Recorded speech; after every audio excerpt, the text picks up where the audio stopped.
자, 이번에 베이즈 정리 관련돼서 우리가 살펴보죠. 베이즈 정리는 뭐 여러 가지 어떤 뭐 결과가 나왔을 때 몇 가지 그 원인을 찾아내는 방법에 대한 값을 찾는 게 우리가 베이즈 정리라고 이렇게 이야기하는데, 증명도 한번 간단하게 제가 해보고 관련된 문제들을 이렇게 몇 가지 살펴보도록 할게요. 일단 첫 번째 이제 우리 교재에 26페이지로 가서 볼까요? 이것도 학교 기출 문제인데, 석유시추 회사는 같은 지역에서 두 군데 유정을 파기로 했답니다. 뭐 두 군데 유정, 뭐 두 군데가 있으면 뭐 여기다가도 A 지역도 내가 팔 거고, 그 다음에 B라는 지역도 내가 이렇게 구멍을 파서 내가 석유를 시추하려고 합니다. 각각의 유정에서 석유를 찾아낼 확률은 65%입니다. 꽤 높은 거죠. 두 군데서. 그래도 65%고. 첫 번째 유정에서 석유를 발견했을 경우 두 번째 유정에서 발견할 확률은 첫 번째가 발견되고 나면 두 번째가 될 거는 더욱더 높아지고요. 반대로 첫 번째에서 발견을 못했으면 두 번째 확률은 거의 뭐 첫 번째 확인이 안 됐으니까 여기도 실패했으면 여기도 실패할 가능성이 뭐 높습니다라는 이야기를 이렇게 표현을 해놨습니다. 그러면 지금 주어진 게 우리가 A, B라고 첫 번째 A 지역, B 지역이라고 이렇게 따졌는데, 둘 다 여기서 65%, 뭐 65%라고 이렇게 각각 써보고, 그러면 뭐 여기서 우리가 probability A라고 쓴다면 얘도 100분의 65라고 쓸까요? 이렇게 쓸게요. 그 다음에 B에서 우리 B 지역에 B라는 점에서 우리가 또 65%가 되니까 100분의 65라고 이렇게 간단하게 살펴볼 수 있을 거고, 또 아까 좀 전에 이야기했다시피 A에서 찾고 난 다음에 B를 찾으면 뭐 65%인가요? 뭐 그렇게 써놨나? 우리가? 이게? 아니지. A에서 찾은 다음에 조건 하에서 A 조건에서 찾았을 때 두 번째 조건, 두 번째 유정에서 찾을 확률은 87%니까 100분의 87 뭐 이렇게 될 거예요. 그 다음에 그 두 번째 이제 반대로 첫 번째에서 발견 못했을 경우라고 하니까 내가 어떻게 쓸까요? A 컴플리멘트로 이렇게 쓰면 되겠네. 그죠? 발견 못했을 때, 그 다음에 B에서 발견할 어떤 그 확률 값은 퍼센테이지는 얼마냐면 얘는 100분의 39%니까 39라고 제가 이렇게 쓸게요. 그럼 총 4가지 정보를 다 적었네, 일단은. 그러면 첫 번째 A의 문제는 뭐냐면 두 유정 모두에서 석유를 발견할 확률은 얼마입니까? 라고 이야기를 하고 있네. 그러면 둘 다 A에서도 발견이 되고 B에서도 발견이 될 확률 값을 구하세요라는 거 아니에요. 얘는 우리가 뭐 A를 기준으로 A 조건을 내가 기준으로 잡아놨으니까 얘는 두 가지 내가 이를 찾을 때 이렇게 문제를 풀 수도 있고 이렇게 풀 수도 있고, 아니면 얘를 내가 A를 나눠서 이렇게 A라는 조건 하에서 문제를 풀 수도 있잖아요.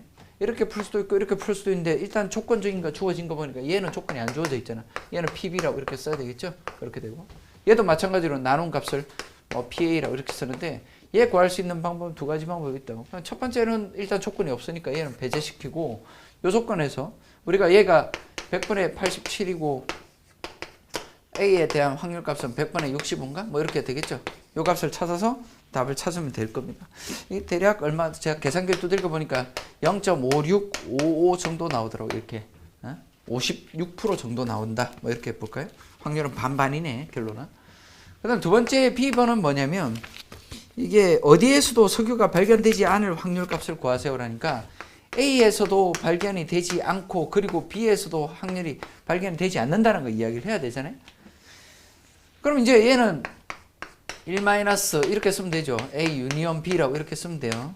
이게 아까도 말했지만 얘는 뭐로 쓸 수 있냐면, 아까 드모르간 법칙에 의해서 A 유니온 B의 컴플리먼트로 이렇게 표현되니까 전체에서 빼기로 이렇게 표현이 또 한 번 더 가능한 거 아닙니까? 그리고 또 여기 이 값을 두 번째 거, 요 값은 또 계산할 수 있는 게 뭐냐면, 동시다발적인 거 계산을 하나 해놨으니까 얘 합쳐진 거는 어떻게 쓸 수 있냐면, 얘는 우리가 따로따로 값을 쓰면 얘가 서로 A와 B가 서로 배반적인 사건이 아니면, 그러면 얘 두 개는 뭐야? 두 번 계산이 되니까 계산하면 거기서 동시다발적으로 계산된 걸 한 번 빼줘야 될 거네. 이렇게 계산을 할 거라고. 그러면 얘 값은 뭐냐면 얘는 100분의 65가 되고 얘도 100분의 65가 되고, 동시다발적으로 뺀 게 얘는 0.565를 빼면 되겠죠. 전체 1에서 값을 다 빼서 계산을 하면 얘가 대략 얼마가 요 계산하면 얼마가 나오냐면 0.2655 정도 나옵니다. 이렇게 값이 나오더라고요. 자, 그 다음에 또 빠졌네. 그 다음에 B번 풀고, 그 다음에 C번은 뭐예요? 얘가? C번은 지금 한 군데에서 석유가 발견될 확률을 구하세요라고 되어 있지. 한 군데에서만. 그러면 이게 뭘 구하라는 거예요? 한 군데에서 석유가 발견될 확률. 이건가요? A 컴플리먼트라고 이렇게 쓰면 됩니까? 한 군데에서만 발견되는 거. 그 다음에 B 컴플리먼트 요걸 쓴가요? 그래서 얘 값 계산하면 1-P의 A 값 계산하면 되고, 요거 계산하면 되고, 요거 계산 쉽잖아요. 요거 빼기. 이것도 마찬가지로 1-프로버티 B 값이니까 이렇게 또 따지면 될 겁니다. 계산하면 우리가 답이 나올 거예요. 간단한 문제인데, 일단 문제가 막상 이제 내가 풀라고 하면 또 막상 또 헷갈리기도 하는 그런 부분이기도 합니다. 이쪽은 지울게. 그 다음에 이번엔 베이즈 정리를 한번 소개하죠. 베이즈 정리는 이제 전체가 이렇게 S, 샘플 스페이스가 이렇게 주어져 있어요. 그럼 샘플 스페이스를 우리가 분리를 할 때 몇 가지로 유형을 쪼갤 텐데, 내가 A1이라는 사건, 그 다음에 A2라는 사건, 그 다음에 A3, 자, 그림을 그려서 해놓은 대로, 그 다음에 A4, A5, A6 이렇게 여러 개로 쪼개봤어요. 이렇게 쪼갰는데 여기서 이제 공통으로 들어가는 게 제가 이렇게 B라는 값을 이렇게 잡았어요. 얘를 B라고 잡죠. 이렇게 잡았어요. 이 조건 하에서 어떤 문제를 풀고자 하는 겁니다. 전부 다 이제 이 AI 값은 몇 개가 될지 모르겠지만 내가 I1부터 N개를 다 더하게 되면 샘플 스페이스 전체가 된다고 이렇게 써보죠. 이렇게 쓰면 주어진 저 A1부터 AN까지는 전부 다 뭐냐면 상호 배반 조건이 되죠. 서로 겹치는 부분이 없는 케이스를 지금 제가 그림을 그렸으니까. 그래서 우리가 확률 값을 계산을 쉽게 해낼 수가 있을 거라고요. 또한 우리가 여기서 또 주어진 게 B라는 값은 어디 갔나? 옆 밑에다 쓸까요? B라는 값은 B는 뭐냐면 요 겹치는 부분들 따로따로 계산 다 하면 되죠. 그죠? A1과 B가 겹치는 부분. 그래서 B와 A1이 겹치는 부분 이렇게 쓸 거고, 그 다음에 또 뭡니까? A2와 B가 겹치는 부분, 2라고 쓰면 되겠죠 이번엔. 그 다음에 A3 영역 요 부분과 B가 겹치는 부분 이렇게 쓰니까 얘는 B 인터섹션 A3 이렇게 될 거예요. 이러한 모든 값들을 우리가 다 더한 다음에 하나 다 더해야 되니까 유니언을 이렇게 쓸게요. 다 더한 값이니까. 그래서 I1부터 어디까지냐 N번째까지 제가 이렇게 쓸게요. 얘가 뭐가 되냐면 또한 B가 성립되죠. B라는 값도 어떻게 분리를 시켰냐면 전부 다 상호 배반이 되게끔 분리시킨 거예요. 지금 전부 다 겹치지 않게끔 제가 분리시킨 거예요. 그럼 이제 확률 값을 한번 구해보죠. probability B 값을 구하겠습니다 라고 하면, 그러면 얘는 우리가 상호 배반, 이게 여기서 말한 게 상호 배반이라고 이렇게 프린트에 있으니까 이 부분은 그냥 한번 보시면 될까요? 상호 배반이니까 지금 얘 값 계산하는 거예요. 얘 값. 얘는 상호 배반이기 때문에 따로따로 다 쓸 수가 있죠. 즉 우리가 쓴다면 일단 한 번 더 쓰면 유니온 값이니까 여기다 probability 쓰면 합친 걸 뭐예요? 다 더한 걸로 쓸 수 있으니까 더하기로 제가 이렇게 표현한 거예요. 더하기 I1부터 N까지 그 다음에 probability B intersection AI라고 제가 이렇게 표현을 한 겁니다. 그러면 얘는 우리가 조건을 쓸 때 이렇게 표현할 수 있죠. 얘는 조건을 쓰면 이렇게 두 가지 방법이 되지만 얘를 밑으로 내려서 조건으로 쓸 수도 있고 얘를 조건으로 쓸 수도 있는데 제가 이걸 우리가 조건이라고 쓸게요. 원인이라고 하죠. 보통 원인, 결과 이렇게 이야기를 하는데 그 원인을 밑으로 내려가지고 제가 이렇게 쓸게요. 확률값, B의 확률값은 어떤 원인이 돼서 AI가 원인이 돼서 확률값을 구하겠습니다. 원인 값을 나눴으니까 여기는 원인 값을 곱해줘야 될 겁니다. 이렇게 곱하는 거죠. 이렇게 계산을 한 다음에 다음 단계로 우리가 계산하는 게 그 다음에 우리가 선택하는 걸 건데, 일단 베이지 정리 한번 볼게요. 베이지 정리. 베이즈 세어렘이라고 할까요? THOREM. 베이지 정리라고 이렇게 이야기하는데, 베이지 정리는 일단 제가 쓴다면 이렇게 쓸까요? AJ의 B 값을 찾습니다. 이게 보통 우리가 뭐라 하냐면, 얘를 원인이라고 하죠. 원인. 얘는 뭐예요? 어떤 결과가 나왔을 때 원인에 대한 값을 찾아 나가는 겁니다. 보통은 우리가 원인이 있으면 결과가 있잖아요. 그래서 반대가 되는데, 얘 베이지 정리는 이제 베이지라는 저 옛날에 그 신부가 처음에 뭐 신부인데 뭐 이것도 하고 저것도 수학도 하고 천문학도 하고 옛날에는 하다 보니까 간단하게 이런 문제들을 풀면서 자기들이 수학적인 어떤 기법을 찾아낸 겁니다. 그래서 결과에 대한 원인 분석이라 하죠. 결과에 대한 원인 분석을 찾는 문제라고 이렇게 합니다. 그러니까 얘는 이렇게 되겠죠. 정리대로 쓰자면 probability B 값을 이렇게 나눠야 되잖아. probability B 값을 하고 얘 동시다발적 이루는 값이니까 P의 A, J, intersection B라고 이렇게 표현이 가능하거든요. 그럼 다시 얘를 써보면 얘는 좀 전에 이제 이거 계산해놨죠. PB 값은 이런 걸로 PB 값은 뭐로 쓸 수 있다. 이렇게 다 분리시켰어요. 쓸 수 있다. 이게 뭐죠? 원인과 결과라고요. 그러니까 여기는 이제 나는 결과에 대한 원인을 찾고 싶은 건데 원인에 대한 결과는 이미 알고 있다는 거예요. 내가 뭐 예를 들어서 지각했는데 버스를 타고 지각할 수도 있고 지하철을 타고 지각할 수도 있잖아요. 일단 지각한 게 결과니까. 아니면 뭐 예를 들어 뭐 불량품을 찾는다 뭐 이런 문제들, 원인적인 어떤 결과를 찾는 그런 문제들을 풀 때마다 베이지 정리가 생각보다 유용하게 쓰이거든요. 그래서 베이지 정리를 보통 시험 문제 내는 하나의 뭐 이쪽 확률 쪽에 베이지 정리를 꼭 하나씩 내는 것 같습니다. 간단하게 증명하는 것도 한번 봤고요. 자, 그러면 probability B 값을 쓰니까 얘는 이렇게 되겠죠. B의 A의 I의 값에 probability AI 값이 될 것이고, 얘를 썸이죠. 썸 I1부터 몇 가지 n개로 있으면 n으로 이렇게 다 더했단 말이에요. 위의 값은 이거는 뭐예요? 얘도 마찬가지로 내가 지금 하고 싶은 게 뭐냐면 이미 원인에 대한 결과는 알고 있어요. 원인에 대한 결과는 알고 있다고. 그러니까 얘도 마찬가지로 원인에 대한 결과를 쓰기 위해서 우리가 이렇게 쓸 거예요. 원인에 대한 결과 AI로 이렇게 쓸까? 이렇게 쓸게요.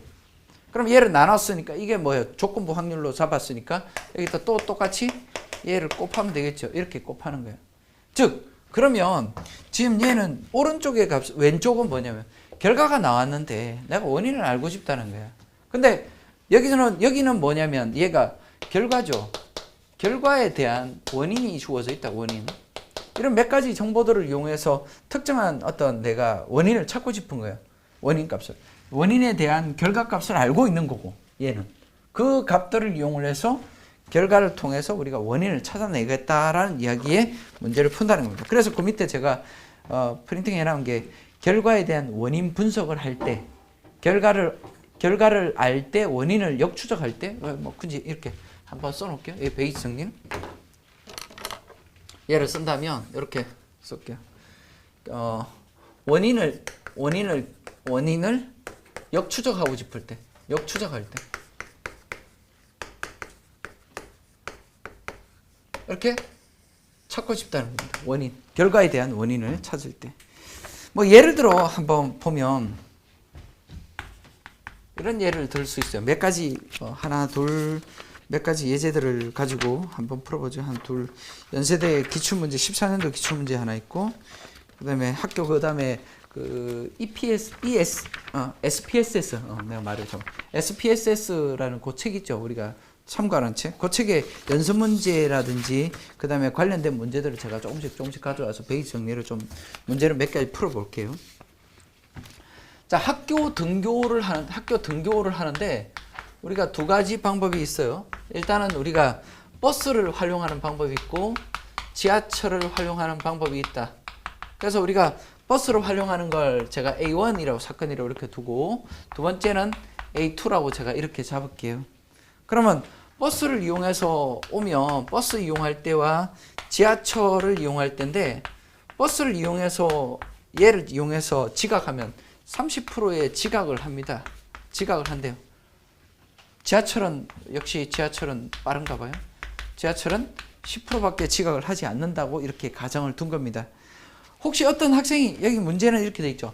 어떤 학생이 지각했다면 이 말이 무슨 말이면 결과죠. 결과. 맞죠? 어떤 학생이 지각했다는 이 말은 뭐예요? 얘는 결과예요. 결과. 그죠? 이 결과를 이야기하는 거. 버스로 왔을 확률은 얼마냐? 이거 문제 묻고 있죠. 버스로 확률. 버스 이용할 확률 값은 이런 이야기를 하고 있어요.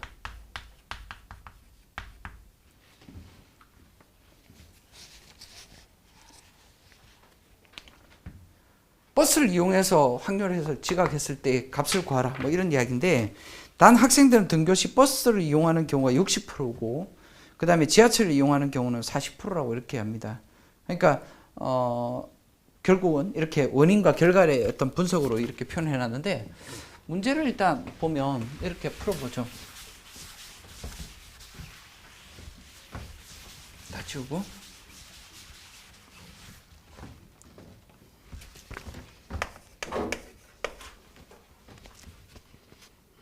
결과를 제가 뭐 이걸 이쪽으로 다시 와서 볼게요. 결과를 제가 얘를 B라고 잡을게요. B 이렇게 잡을게요. 그죠? 지각했다면 버스를 이용했을 확률. 그러니까 원인이 뭐냐? 원인이 뭐지? 이거 문제 풀고 있는 거 아니에요. 원인이 뭐냐? 왜 지각했지? 원인이 뭐냐? 원인을 찾고자 싶은 거예요. 그때 우리가 베이지 정리를 쓰겠다는 거예요. 베이지 정리. 자, 그러면 우리가 일단 지각을 했어요. 지각을 해서 그 원인을 알고 싶다고. 이 A1. 버스를 타고 확률을 지각했을 때 확률 값을 구하고 싶다 이거예요. 그러면 좀 전에 이야기했던 것처럼 얘를 우리가 뒤집어서 다시 여기서 설명을 할 수 있는 거 아니에요? 그러면 결과에 대한 값은 지각을 했는데, 지각을 하다 보면 버스를 타고 지각할 수도 있고, 그 다음에 여기 뭐예요? 원인의 결과에 대해서 지하철을 타고 또 지각할 수도 있지 않습니까? 그럼 여기는 얘 값이 되면 얘 probability A1 값이 이렇게 계산도 더하기 이렇게 표현되고, 여기도 마찬가지로 probability A2라고 이렇게 계산될 거 아니에요. 그럼 얘는 이제 위에다가 그냥 뭐 이렇게 들어가면 될 거고, A1 값에 이것도 뒤집혀야 되죠. 나는 원인에 대한 결과, 이거 원인을 찾는 거고, 여긴 결과를 이미 다 알고 있는 거니까 결과. 그러니까 얘 결과를 알고 있다고. PB의 A1 값 이렇게 해서 있다고요. 그럼 얘에다 마찬가지로 A1을 이렇게 계산을 하면 되겠죠. 그러면 여기 들어가는 값들을 다 일일이 한번 넣어보면 얘는 뭐예요? 버스를 타고 지각했을 때 확률 값은 얼마냐면 30%의 지각이니까 0.3이라고 적으면 돼요. 100분의 3. 0.3 적으면 되고, 그 다음에 학생들이 지하철을 이용하는 경우와 버스를 이용하는 경우를 적어놨죠. A1은 뭐예요? 이걸 제가 이렇게 A1이 버스였죠. A1이 버스니까, 버스를 가지고 등교하는 경우는 60%니까 0.6이 될 거예요, 이게. 그렇죠, 0.6. 그 다음에 지하철을 활용하는 경우는 몇 프로냐면, 얘가 40%니까 0.4가 되고, 그러면 지하철을 이용해가지고 지각하는 학생들은 몇 프로가 있느냐면, 지하철을 이용해서는 10%니까 0.1이죠. 그렇죠? 이렇게 되어 있다고. 그 다음에 또 마찬가지로 얘는 이미 알고 있죠. 얘도 얘 계산한 게 이거는 0.3이고, 얘는 0.6이니까, 이거 산수 계산을 하면 되죠. 산수 계산하면 얘가 대략 얼마 나오냐면, 0.81 돼요. 그냥 80%예요. 버스를 타고 지각했다면, 버스 타고 왔구나. 버스를, 대중교통을 너무 안 믿는데. 그죠? 버스를 타고 왔다. 지각했다면 버스를 타고 왔을 확률이 거의 80%를 육박하네. 지하철 타고 오지 않았다. 이렇게 판단하겠다라는 거죠. 이게 우리가 베이지 정리죠. 이렇게 실생활에 문제를 푸는 데는 상당히 이 베이지 정리가 유용해요. 생각보다. 예를 들어 두 번째 예제도 한번 볼까요? 예제가. 합격한 학생입니다. 합격한 신입생 중 남학생의 확률 값은 얼마냐? 이렇게 한번 따져보죠. 그럼 얘는 이제 우리가 합격한 사람이니까 이게 결과에 해당하죠. 결과. 근데 원인이 뭐냐? 누구냐? 누가? 남자냐? 여자냐? 이게 원인이죠. 원인 이렇게 설명한다고. 그러면 나는 결과는 알고 있는데 원인에 대한 결과에 대한 원인을 찾고 싶은 거 아니에요. 그걸 우리가 베이 정리라고 이렇게 하잖아. 베이 정리. 그러면 단 여기서 주어진 조건은 뭐 몇 가지 한 2가지 주어져 있네요. 단 이제 조건이 뭐냐면 P 결과값을 이걸 뭐 제가 뭐라고 할까요? 합격한 걸 뭐 C라고 제가 이렇게 잡을게요. 남학생인 A라고 제가 이렇게 잡을게요. 그럼 이제 내가 합격한 거에 대한 결과에 대한 값은 알고 있어요. 결과값은 남학생 같은 경우가 합격한 경우는 뭐라고 하냐면 얘는 뭐 0.2라고 제가 이렇게 잡을게요. 0.2 단 조건이. 그 다음에 요걸 뭐 제가 A1으로 잡았어요. 남자를 A1으로 잡고 이렇게 쓸게. 그럼 뭐 합격을 뭐 B라고 쓰면 되겠네. 괜히 C라고 쓸 필요 없네. B라고 제가 이렇게 쓸게. 결과값 B 지울게. 그럼 난 결과값을 알고 있어요. 남학생인 경우에. 이게 한 20% 정도 되나 봐요. 그 다음에 또 마찬가지로 합격한 학생이 있는데 여학생이 합격한 경우는 0.4가 되어 있는데 남자에 대한 이 확률값은 거의 70% 정도 육박한다고 이렇게 되어 있답니다. 그럼 나는 뭘 지금 구하고 싶으냐면 풀 때 원인이 남학생이 되는 거예요. 합격한 친구 중에서 합격한 결과는 알고 있다. 결과에 대해서 원인을 역추적하고 싶을 때 어떻게 계산할 거냐라는 거예요. 그럼 얘 2개를 바꾼 값을 여기다 적으면 되죠. 그래서 바꾼 값은 B의 A1 값을 이렇게 바꾸면 돼요. 뒤집으면 되고. 그래서 얘를 밑에다가 옆으로 쓰면 되죠. 원인은 많이 있죠. 뭐 여학생도 있고 남학생도 있으니까 뭐 다 적어요. 여기다 A2 B의 A2 이렇게 쓰고. 그 다음에 여기는 뭡니까? 얘를 뒤집은 꼴을 여기다 쓰면 되잖아요. B의 A1으로 이렇게 쓰고 확률값 얘는 또 이렇게 곱하면 되죠. 여기다 얘 정보에 대한 값은 0.2가 들어가면 되고 요거에 대한 정보는 0.7이라고 이미 주어져 있고 요거에 대한 정보는 0.2라고 주어져 있고 그 다음에 요거 0.7이고 얘가 0.7이면 요건 얼마예요? PA2랑 여학생은 합쳐서 1이 돼야 되니까 0.3이 돼야 되겠죠. 여기 0.3이 들어가겠네. 요건 0.4고 그래서 산수 계산을 하면 얘가 얼마가 나오냐면 13분의 7인가 이렇게 나올 거예요. 산수 계산을 하면.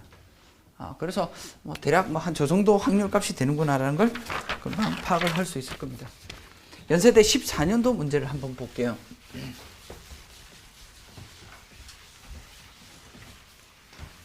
일단 조건부 확률 베이스 정리를 설명하라 합니다. 그래놓고 밑에다가 몇 가지를 써놨는데 A에 대한 확률 값은 0.5라고 돼 있고요.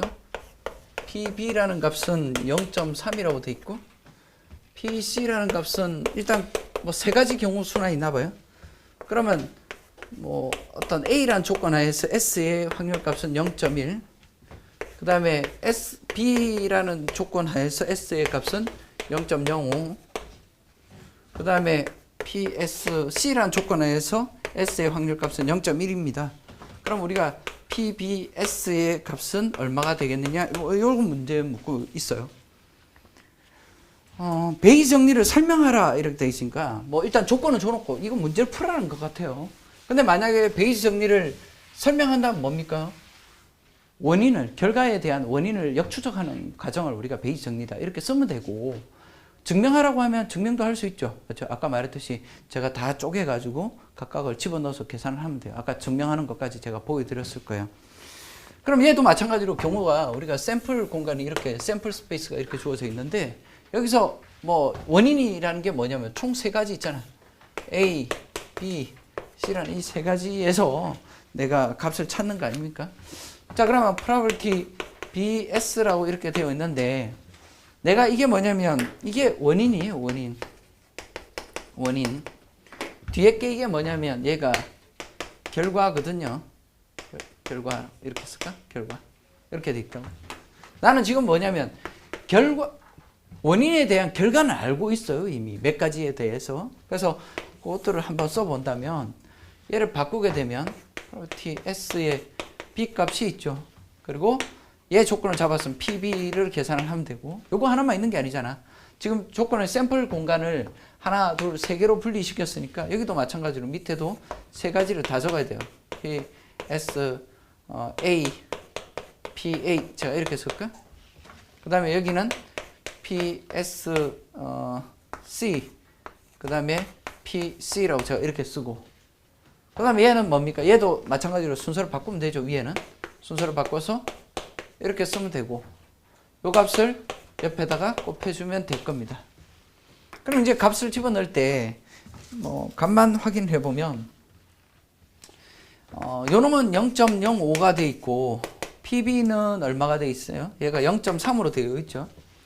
요 놈은 조건 하에서 S는 요거 0.1이 되고, PA 값은 이게 0.5가 나와 있고, 그 다음에 얘 값은 0.1이 돼 있고, PC는 요게 0.2가 되어 있습니다. 그럼 여기에 얘 값은 0.05가 되고, 요놈의 값도 0.3이 되겠네. 산수 계산을 하면 얼마 나오죠, 이거? 다 계산해 봤어? 산수? 얼마 나와요? 15분의 18? 85분의? 85분의 15? 산수 계산을 해보니까 이렇게 나온답니다. 확인했어요. 자, 일단 베이스 정리 관련된 시험 문제 하나 풀어봤습니다. 31페이지 가보죠. 어떤 사람이 2대의 자동차를 소유하고 있습니다. 상당히 좀 부유한 친구인데. 자, 예제가 있어요. 소형차와 대형차를 가지고 있어요. 근데 이 주차 공간이 상당히 이 사람이 좁아가지고 협소해서 우리가 지각을 한다고 하는데, 이게 이 문제는 아마 우리가 SPSS 연세대에서 보는 통계 추론 있죠. 그 책에서 예제를 가지고 왔습니다. 제가 대형차를 이용하는 경우를 제가 첫 번째 A 사건으로 이렇게 잡을게요. 그 다음에 소형차를 이용하는 요 케이스를 제가 일단 B라고 제가 이렇게 잡고 출발을 해보죠. 회사가 주차 공간이 협소해서 소형차를 타고 출근하면 10% 빠르네. 아주 그냥 10% 날아가나 봐. 10% 지각을 하고 주차하기가 편하니까. 근데 두 번째 대형차를 타고 출근하는 경우는 40%의 지각을 한답니다. 이게 연습 문제에 있을 거예요. 그 책에 연습 문제로 있는 걸 가져왔는데 40% 지각을 한답니다. 그럼 회사 일단 이런 상황이 되어 있고, 이런 상황에서 이 사람은 출근하는 날에 75%는 뭘 이용하냐면 소형차를 75% 이용한대요. 얘를 75% 활용한다. 활용도 높게 쓰고, 대형차는 그러면 25%밖에 안 하겠죠. 100%에서 25% 그렇게 선택을 할 거야. 그럼 오늘 아침에 이 사람이 지각하지 않고 정상적으로 출근하였을 때 소형차를 이용했을 확률은 얼마냐. 그러니까 결과를 알고 있는 거고, 결과는 뭐냐면 지각 안 했어요. 상당히 참 일찍 들어온 거죠. 그렇죠? 문제에서 보니까. 그러니까 여기서 이렇게 쓸게. 지각하지 않고라고 돼 있으니까 않고 돼. 지금 여기서는 지금 문제는 뭐냐면 조건이 전부 다 지각했을 때, 소형차를 타고 지각하는 경우, 대형차를 타고 지각하는 경우 이렇게 돼 있으니까, 지각하지 않는 경우 않고 이렇게 돼 있으니까 이걸 제가 어떻게 쓸 거냐면 S라고 제가 쓸게요. 얘를 S라고 쓴다면 지각하는 경우에 대한 확률 값들이 다 있으니까, 지각하지 않고니까 컴플리먼트 제가 이렇게 표현할게요. 컴플리트를 쓰고, 정상적으로 출근했을 때 지각하지 않고 소형차를 활용해서 소형차 이용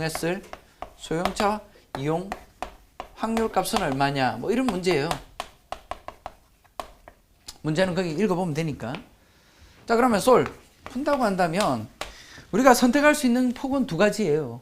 내가 일단은 원인을 알고 싶다는 거야. 왜 지각을 안 했을까? 소형차를 탔기 때문이야. 그랬을 때 확률은 얼마가 되겠느냐? 내가 이거 찾는 거예요.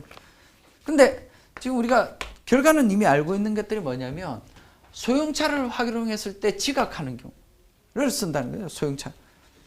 그러면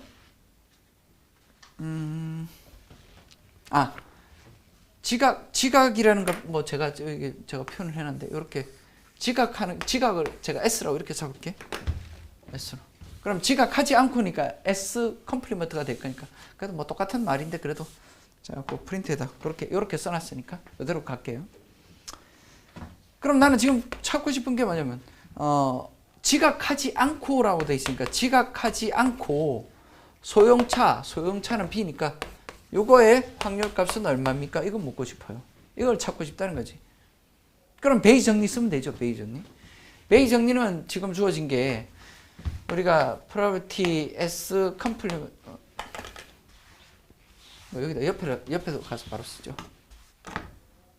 S 컴플리먼트 이렇게 돼 있다면 경우수는 일단 우리가 얘 쓰면 이렇게 되잖아요. 얘 바뀌어야 되지. probability S 컴플리먼트 B라고 쓰고 그 다음에 여기는 PB라고 쓰면 될 것이고 그 다음에 두 번째는 뭐냐면 지각하지 않은 경우죠. 지각한 경우 자동차 대형차를 탔을 때 대형차에 대한 확률값 이렇게 제가 쓰고 그 다음에 얘는 또 순서를 바꾸면 되니까 그렇게 S 컴플리먼트 B라고 쓰고 PB라고 제가 이렇게 표현까지 다 써봤습니다. 그럼 다 쓰고 나면 이제 값만 여기다 갖다 끼우면 되겠네. 요거는 얼마 집어넣어야 돼요? 소형차를 타고 S는 지각했을 때니까 지각하지 않은 경우를 쓰는 거잖아요. 그럼 여기다 뭘 넣어야 돼요? 소형차를 타고 지각할 확률은 10%거든. 지각이라는 걸 내가 S라고 이렇게 잡았어요. 근데 소형차를 타고 지각하지 않을 확률이니까 90%죠. 90%. 여기가 10%니까. 그러니까 얘는 0.9 집어넣어야 되겠네. 이 사람이 보통 출근할 때 소형차를 많이 활용한대요. 소형차를 얼마만큼 활용하냐면 즐겨 타냐면 75%니까 0.75라고 쓰면 되겠네. 얘는 뭐예요? 대형차를 타고 지각하지 않았을 때를 이야기하는 거니까 대형차를 타고 지각하는 경우는 40%니까 지각하지 않는 거니까 얘는 뭐 얼마야? 0.6이라고 써야 되겠네.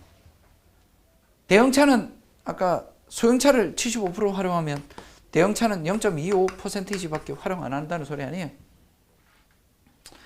요놈은 다 계산해 놓은 거 아니야, 여기. 이제 0.95, 요놈의 값은 0.75가 돼 있어요. 그래서 이거 산수 계산을 해보면, 이게 제가 산수 값을 다 계산해 보니까, 산수 계산 안 했네. 뭐, 일단, 여기다 집어넣어가지고, 얼마 나와요? 11분의 9? 오케이, 좋아. 11분의 9 나온답니다. 이렇게 나온다. 계산 다 하면. 그래서 뭐 간단하게 이렇게 답을 찾아낼 수 있어요. 자, 넘어가죠. 자, 지금까지 우리가 봤던 게 전부 다 뭐냐면 베이스 정리만 열심히 뭐 이런 확인을 해봤고, 이번에는 좀 다른 이야기를 또 한번 해보죠. 베이스 정리는 뭐 원인에 대한, 결과에 대한 원인을 찾을 때 쓰는 게 우리가 베이스 정리구나. 조건부 확률을 약간 확장시켜서 해석한 거죠. 그게 베이스 정리가 되고, 이번에 이제 결합 확률 관련된 이야기를 한번 보죠. 나중에 가면 연속 확률 변수에 대해서 결합 확률을 조인트 해가지고 이중조건을 이용해서 해야 되겠지만, 지금 여기서는 그냥 단순하게 두 개 이상의 사건이 동시에 결합해서 나타날 확률을 우리가 결합 확률이라고 이렇게 합니다. 두 개 동시에, 두 개 이상의 사건 동시다발적으로 표현한 걸 우리가 말을 하는데, 그 표현법에는 제가 선거 상황이라고 이렇게 돼 있는데, 선거를 할 때 뭐 A 후보, B 후보 뭐 제가 이렇게 표현을 해놨어요. 표현법이 이렇게 적혀 있을 겁니다. 자, 그래서 내가 이렇게 몇 가지를 구분을 해서 보니까 토탈까지 이렇게 쓰면 여긴 남자, 여자 이렇게 되어 있고, 총 이제 A 후보, B 후보, C 후보, D 후보 뭐 이렇게 뭐 토탈까지 써야 되니까 옆에까지 이렇게 표기를 옆으로 넘어가 보죠.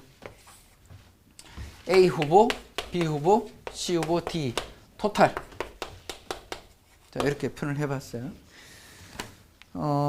그럼 이제 남성을 우리가 뭐 female이라고 하니까 보통 남자 F라고 쓰고 여성 아니다, 쏘리. 남자를 E라고 제가 쓰고 여자를 그냥 F라고 제가 이렇게 쓸게요. female. 이렇게 쓸게요. 그리고 여기도 마찬가지로 토탈이라고 이렇게 쓰겠습니다. 그럼 A 후보가 남자한테 받을 뭐 한 97%로 이렇게 97표를 받았다고 쳐요. 그 다음에 남자한테 B 후보는 뭐 예를 들어 153 해서 값들이 여기 쭉 들어가 있죠. 맞죠? 이게 뭐냐면 사건이 뭐냐면 두 개 동시에 들어가 있는 거죠. A 후보, B 후보, C 후보, D 후보라는 사건이 있고 그 다음에 또 남자, 여자 이렇게 해서 동시다발적으로 두 개로 이렇게 분리되어 있습니다. 이런 경우를 우리가 결합 확률이라고 이렇게 써놨는데 남성이면서 A 후보를 지지하는 결합 확률 값 이렇게 되어 있는데 남성이면서 A 후보를 선택할 확률 값은 얼마냐라고 이렇게 되어 있다면 얘는 뭐 어차피 또 동시에 이렇게 써도 상관없는 거 아닙니까? 이렇게 써도. 그러면 총 이제 얘 확률 값은 뭐냐면 요거죠, 요거. 97 요걸 말하는 거예요. 요거. 얘이면서 A 후보를 남성이 선택한 게 97명이에요. 총 우리가 토탈이 몇 명이냐면 토탈이 전부 다 여기 다 우리가 남녀 그다음에 A, B, C, D 다 따진 게 690명이거든요. 그래서 우리가 얘 값은 690분의 뭐라고 돼 있어요? 97이라고 이렇게 해가지고 이 사람이 뭐 대략 0.14 해서 14% 정도 어떤 투표율을 얻었다 뭐 이렇게 보시면 되겠죠. 그럼 이제 확률표를 만들었는데 그 옆에 우리가 확률표를 하나 만들면 이렇게 확률표예요. 얘는 결합 확률표. 얘는 데이터를 분석한 거고 지금 얘는 데이터를 분석한 거고 그 데이터를 이용해서 일일이 다 계산을 합니다. 그 값을 옆에다 써보면 4개인가? 얘도 남녀 해서 밑에까지 제가 쭉 이렇게 써볼게요. 그러면 여기는 남을 E라고 제가 쓰고 F라고 제가 쓰고 얘는 합 토탈 제가 이렇게 쓸게요. 그 다음에 여기는 A 후보 그 다음에 B 후보 그 다음에 여기가 C 후보 여기가 D 후보 그 다음에 여기는 합 저 이렇게 쓸게요. 그러면 좀 전에 계산한 것처럼 E면서 A가 될 확률 값을 여기다 적는 거예요. 이걸 우리가 결합 확률이라고 결합 확률. 지금 이거는 데이터예요. 데이터를 통해서 찾아낸 거. 이 데이터를 가지고 결합 확률을 계산하세요. 이렇게 시험 문제가 나오니까 그걸 한번 계산해 보는 거예요. 동시다발적으로 얘가 되는 동시에. 그래서 얘가 계산한 것처럼 0.14 계산된 것처럼 남자면서 B 후보를 선택하는 거, 남자면서 C 후보 이렇게 해서 우리가 값들을 다 적으면 얼마가 되냐면 여기가 0.222 뭐 일단 제가 하나 적어 드릴게요. 몇 가지 0.123 나오고 여기가 0.016 정도 나와요. 그러면 여기가 0.501 나오고 그 다음에 얘가 0.199 나올 거예요. 얘가 0.19 나오고 0.103 그 다음에 0.007 그 다음에 0.499 정도 나오고요. 그 다음에 여기는 0.339 그러니까 얘 다 더한 거예요. 그 다음에 얘 다 더하면 얘는 얼마냐면 0.412가 나올 거고 요거 다 더하면 0.226이 나오고 얘 다 더하면 0.023이 나오고 요거 다 더하면 1이 나오죠. 그렇죠? 이렇게. 그래서 결국은 쫙 계산 다 하게 되면 합으로 나오는 게 1이다. 전체는 1이다라는 거죠. 지금 이 계산한 거 이걸 우리가 말하자면 결합 확률표라고 해요. 결합 확률표. 지금 계산한 게 확률을 계산했죠. 확률값. 그래서 결합 확률표라고 제가 이렇게 표현을 했습니다. 그러면 이 중에서 우리가 내가 A라는 사람이 남녀 할 것 없이 받은 투표율은 얼마냐라는 걸 이걸 통으로 계산하는 거예요. 이걸 우리가 뭡니까? 0.339라고 하죠. 그래서 얘를 우리가 쓴다면 요 위에다 적을까? 요건 지우고 얘를 쓴 걸 우리가 A 후보가 받은 확률값 이렇게 이야기한다면 얘는 0.339라고 하죠. 남자한테 받은 거, 여자한테 받은 거까지 다 쳐서 이걸 우리가 뭐라냐면 주변 확률이라고 이렇게 했습니다. 주변 확률. 주변 확률. 영문으로 우리가 마지널 프로버빌티라죠. 마지널 프로버빌리티라고 이렇게 이야기합니다. 마지널 프로버빌리티. 주변 확률이라고 이렇게 이야기를 하죠. 지금 이제 예를 들어 이제 사건이 두 개 동시에 이렇게 데이터들이 이렇게 나왔어요. 데이터를 던져서 놓고 나중에 시험 문제를 보면 데이터 던져놓고 확률 계산하고 이런 확률을 이용해서 우리가 추정을 하고 뭐 이런 여러 가지 계산할 때 써먹을 거예요. 지금 여기서는 그냥 이런 식으로 계산하는구나 정도만 그냥 간단하게 보시면 될 거예요. 그 밑에 33페이지 보니까 또 예제가 하나 또 나와 있습니다. 거기도 마찬가지로 또 통계학 인문의 연습 문제로 제가 하나 가져왔는데 그 문제를 또 가지고 또 한 번 더 연습을 해볼게요.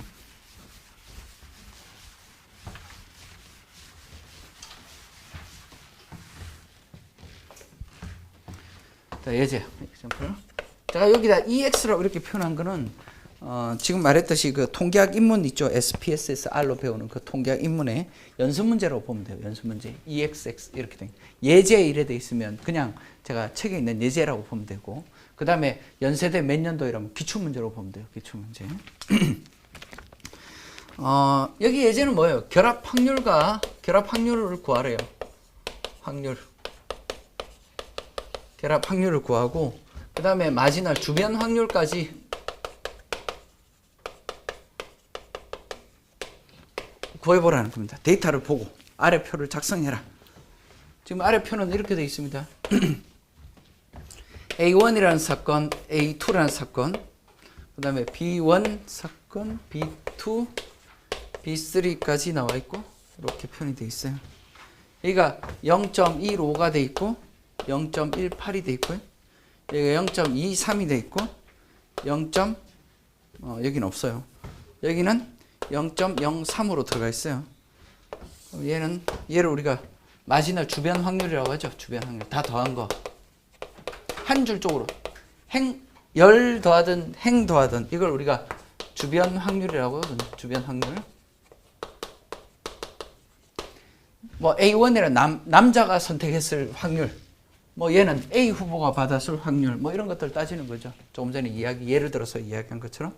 여기는 얼마가 되냐면 0.22가 들어가 있거든요. 그러면 이제 여기다 답을 뭐 적어야 됩니까? 요거 더했을 때 얘가 나온다는 이야기니까 얘는 0.04가 들어가면 될 것 같고 얘는 뭐 더하는 거니까 0.38인가요? 요거는 0.38이라고 들어가면 돼요. 뭐 쉽게 찾아낼 수 있고 그 다음에 또 뭐가 있나?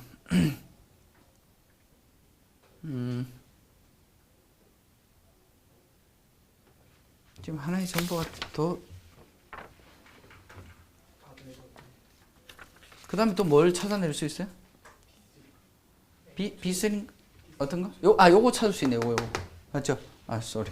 요거 찾으면 얘 다 더하면 2, 4, 3이니까 이거 0.3인가? 요것도 찾을 수 있네요. 이번에는 그렇죠? 0.3 찾을 수 있어요. 그럼 여기에 얘 값이 전체적으로 1이 나와야 되잖아. 얘가 1이 나와야 되니까 얘는 얼마가 됩니까? 0.7이 나와야 되겠네. 그럼 얘가 0.7이면 얘 다 더해서 0.7이 나와야 되니까 요 놈들 값도 찾을 수 있네. 그렇죠? 0.37이라고 되네. 얘 값 더하니까 또 0.4가 되네. 이렇게 해서 다 채워 나갈 수 있죠. 그렇죠? 그래서 우리가 결합 확률과 주변 확률 값을 이렇게 계산을 했습니다. 주변 확률은 행과 열을 계산하는 걸 우리가 주변 확률이라고 하고 그 다음에 결합 확률은 뭐 일단 확률이 정해져 있는 거니까 값을 중간중간마다 다 채워 넣어봤어요. 또 한 번 더 볼까? 이번에도 책에 있는 연습 문제예요. A라는 값과 B라는 값이 있으니까 A와 B라고 제가 쓸게요. 연세대에서 이제 지금 주어진 게 통계학 입문책에 SPSSR로 배우는 이 책을 이걸 기준으로 잡았어요. 그러니까 올해 이걸로 기준을 잡았으니까 웬만하면 뭐 이 책에서 연습 문제를 통해서 우리가 예제 정도만 풀 수 있으면 되겠지만 그냥 예제만 풀면 너무 심심하니까 그 예제 관련된 그나마 풀만한 문제를 제가 약간 선별을 해서 이렇게 한번 풀어보는 겁니다. 그럼 얘는 0.2가 돼 있고 얘가 0.3이 돼 있고 얘가 0.4, 0.1이라는 이런 뭐 확률 분포가 결합 확률에 대한 값을 여기다 이렇게 표현을 해놨단 말이에요. 그래서 나는 첫 번째 뭘 구하고 싶으냐면 이거 찾고 싶다고. A 조건 하에서 라지 A의 조건을 찾아라 라고 되어 있습니다. 얘는 어떻게 찾아요? 얘는 뭐 정의대로 쓰면 되죠. 얘 밑에 있는 놈을 밑에다 나누면 되고 확률 값을 나누고 그 다음에 위에는 동시다발적으로 이루어지는 값을 이렇게 나누면 될 거 아닙니까? A의 확률 값은 얼마라고 되어 있냐면 A의 확률은 얼마예요? A의 확률 요거잖아. 요거 다 더하면 0.5니까 얘 0.5라고 쓰면 되고 동시다발적으로 이루어진 경우는 요거밖에 없죠. 0.2니까 그래서 0.2로 이렇게 나누면 될 겁니다. 그 다음에 probability A 확률 A가 probability A는 뭐냐면 뭐 두 가지로 이렇게 분리할 수 있나? A intersection A 플러스 A의 확률 값은 요거죠. 요거. 그러니까 얘랑 동시에 나오는 확률값, 요놈 동시에 나오는 확률값이니까 뭐 굳이 쓰자면 뭐 이렇게 된 거 아니에요? 이렇게 돼 있는 거죠. 그러니까 0.6인가요? 이렇게 답을 찾아낼 수 있네. 넘어갔죠. 자, 35페이지 가보면 말이 엄청 많이 쓰여져 있네. 이것도 책에 있는 연습 문제입니다. 연습 문제. 최대한 이제 그 통계학 입문책에 연습 문제를 좀 많이 활용할 거예요. 예를 들어서 그런 것들 하고 차근차근 뭐 개인적으로 혼자 보려면 시간이 많이 걸리겠지만 그래도 제가 연세대에서 나왔던 문제랑 이렇게 연관을 해서 나올 만한 문제만 제가 좀 선택을 해서 이렇게 볼게요. 그렇다고 해서 너무 지저분한 문제를 풀고 그럴 필요까지는 없을 겁니다. 컴퓨터 회사에서 지금 전자제품을 3개의 부품을 회사를 나누는데 이게 시간이 오래 걸리나 이 문제가? 뭐 금방 풀 거니까 요거까지만 합시다. 요거 하고 쉬었다 하죠. 부품 회사가 X, Y, Z라고 이렇게 부품 회사가 있어요. 3개의 부품 회사로부터 이렇게 공급을 받고 있는데 컴퓨터 제조 회사의 해당 부품의 전체 소유량에 대해서 X사가 차지하고 있는 게 얘가 몇 프로를 차지하고 있냐? 30%를 차지하고 있고 Y사가 20%를 차지하고 있고 그 다음에 나머지는 그럼 얘가 50%를 차지하고 있겠네? Z사가 제일 많이 차지하고 있습니다. 근데 지금까지 A사가 공급한 부품에 예를 들어 이 X사가 한 게 3%만큼의 이게 불량품이 나와요.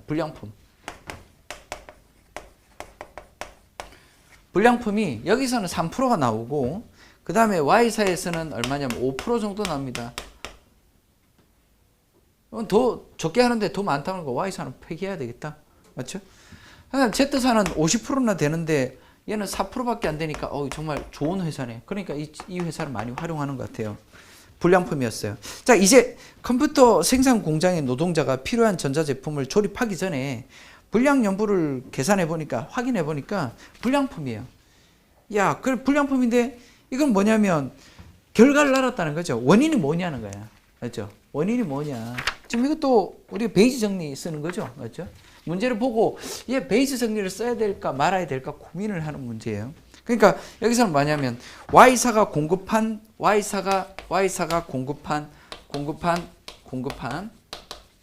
얘가 제일 문제네. 20%밖에 안 되는데도 5%나 되니까 얘가 제일 짜증나는 겁니다. 그래서 Y사가 공급한 요 놈이 부품이 Y가 공급한 제품이 불량일 확률은 확률값은 도대체 얼마냐? 라는 문제죠, 이게. 자, 그러면 이게 원인이에요, 지금 이게 원인이고, Y가, 이게 원인이고,